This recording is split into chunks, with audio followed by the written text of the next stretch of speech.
Sir ನಮಸ್ಕಾರ.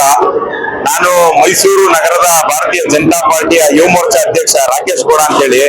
ನಾನು ಮೈಸೂರಿಂದ ಇವತ್ತು ಬೆಂಗಳೂರಿಗೆ ಬಂದಿರೋದು. ನಾವು ಅಶ್ವಥ್ ನಾರಾಯಣ್ ಸರ್ ಅವರ ಅಭಿಮಾನಿ. ಅದರ ಜೊತೆಯಲ್ಲಿ ಇವತ್ತು ನಾಡಪ್ರಭು ಕೆಂಪೇಗೌಡರ 517ನೇ ಜಯಂತ್ಯೋತ್ಸವ ಏನ್ ಕಾರ್ಯಕ್ರಮ ಬೆಂಗಳೂರಿನಲ್ಲಿ ಕೆಂಪೇಗೌಡ ಅನುಷ್ಠಾನ ಸಮಿತಿಯಿಂದ ಏನು ಅಶ್ವಥ್ ನಾರಾಯಣ್ ಸರ್ ಅವರ ನೇತೃತ್ವದಲ್ಲಿ, ಅದರ ಜೊತೆಯಲ್ಲಿ ಪ್ರೊಫೆಸರ್ ಕೃಷ್ಣೇಗೌಡರ ಸಾರಥ್ಯದಲ್ಲಿ ಏನು ಈ ಕಾರ್ಯಕ್ರಮ ನಡೀತಾ ಇದೆ. ಇವತ್ತು ಅಶ್ವಥ್ ನಾರಾಯಣ್ ಸರ್ ಇವತ್ತು ವಿಶೇಷವಾಗಿ ನಾಡಪ್ರಭು ಕೆಂಪೇಗೌಡರ ಇವತ್ತು ಬೆಂಗಳೂರು ಕಟ್ಟಿದಂತ ನಾಡಪ್ರಭು ಅವರ ಒಂದು ಆಲೋಚನೆ ಏನಿತ್ತು, ಅವ್ರಿಗೆ ಏನು ಅವರ ಕೆಂಪೇಗೌಡರ ಒಂದು ಇತಿಹಾಸವನ್ನ ಇವತ್ತಿನ ಪೀಳಿಗೆಗೆ ತಿಳಿಸುವಂತ ಕೆಲಸವನ್ನ ಅಶ್ವಥ್ ನಾರಾಯಣ್ ಸರ್ 3 ವರ್ಷದಿಂದ ಸತತವಾಗಿ ಇಡೀ ಬೆಂಗಳೂರು ನಗರಾದ್ಯಂತ ಒಂದು ದೊಡ್ಡ ಯಶಸ್ವಿ ಕಾರ್ಯಕ್ರಮ ಮಾಡ್ತಾ ಇದ್ದಾರೆ. ಈ ಕಾರ್ಯಕ್ರಮದಲ್ಲಿ ಇವತ್ತು ನಾಡಪ್ರಭು ಕೆಂಪೇಗೌಡರ ರಾಜ್ಯ ಪ್ರಶಸ್ತಿ ಅಂತ ಹೇಳಿ ಪುರಸ್ಕೃತಿಗೆ ಒಂದು 7-8 ಜನ ಸಮಾಜ ಸೇವೆಯಲ್ಲಿ ಗುರುತಿಸ್ಕೊಂಡಿರೋರಿಗೆ ಅವರು ಪ್ರಶಸ್ತಿಯನ್ನ ಕೊಡ್ತಾರೆ.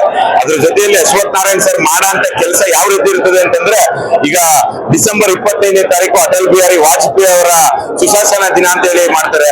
ಅದ್ರ ಜೊತೆಯಲ್ಲಿ ಈ ಜೂನ್ ತಿಂಗಳಲ್ಲಿ 27ನೇ ತಾರೀಕು ನಾಡಪ್ರಭು ಕೆಂಪೇಗೌಡರ ಜಯಂತಿಯನ್ನ ದೊಡ್ಡ ಮಟ್ಟದಲ್ಲಿ ಕೆಂಪೇಗೌಡರ ಜಯಂತಿಯನ್ನ ಮಾಡ್ತಾರೆ ಬೆಂಗಳೂರಿನಲ್ಲಿ.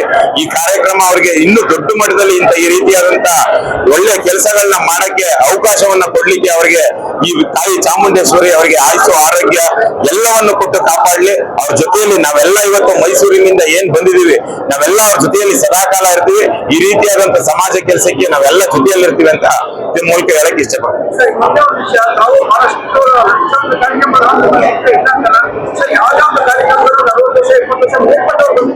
ಈ ಒಂದು ಕಾರ್ಯಕ್ರಮಕ್ಕೆ ಯುವ ಸಮೂಹ 20 ವರ್ಷ 22 ವರ್ಷ ಯುವ ಸಮೂಹಕ್ಕೆ ಏನ್ ಹೇಳ್ತೀರಾ ಸರ್? ಸರ್, ಇವತ್ತು ಅಶ್ವಥ್ ನಾರಾಯಣ್ ಸರ್ ನೀವ್ ಯಾವ ರೀತಿ ಅಂತಂದ್ರೆ ಅವ್ರು ಮಾತಾಡ್ಸೋ ರೀತಿ ಯಾವ ರೀತಿ ಇದೆ ಅಂತಂದ್ರೆ, ನೀವು ಸಣ್ಣ ಮಗು ಅವ್ರ ಹತ್ರ ಹೋದ್ರು ಅವ್ರ ನಗ್ನಗ್ತ, ಆಮೇಲೆ ನೀವು ಅವ್ರ ನಗ್ನಗ್ತ ಅಂದ್ರೆ ಅವ್ರ ಮುಖ ನೋಡ್ತಾ ಇದ್ದಂಗೆನೆ ನಿಮ್ಗೆ ಅವ್ರ ಸ್ಮೈಲಿಂಗ್ ಫೇಸ್ ಇಂದಾನೆ ನಿಮ್ಗೆ ಆಪೋಸಿಟ್ ಆಗಿ ಉತ್ತರ ಬರೋದು.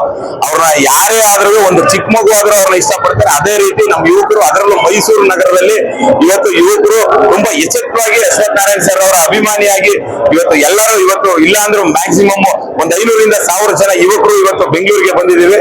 ಅವ್ರಿಗೆ ಯಾವಾಗ್ಲೂ ಅವ್ರಿಗೆ ಆಯುಷು ಆರೋಗ್ಯ ಕೊಡ್ಲಿ, ಅವ್ರು ಇದೇ ರೀತಿ ನಗ್ನಗ್ತಾ ಇರಲಿ ಅಂತ ನಾನೆಲ್ಲ ಮೈಸೂರು ನಗರದ ಯುವಕರ ಪರವಾಗಿ ನಾನು ಕೇಳ್ತಾ ಇದ್ದೀನಿ.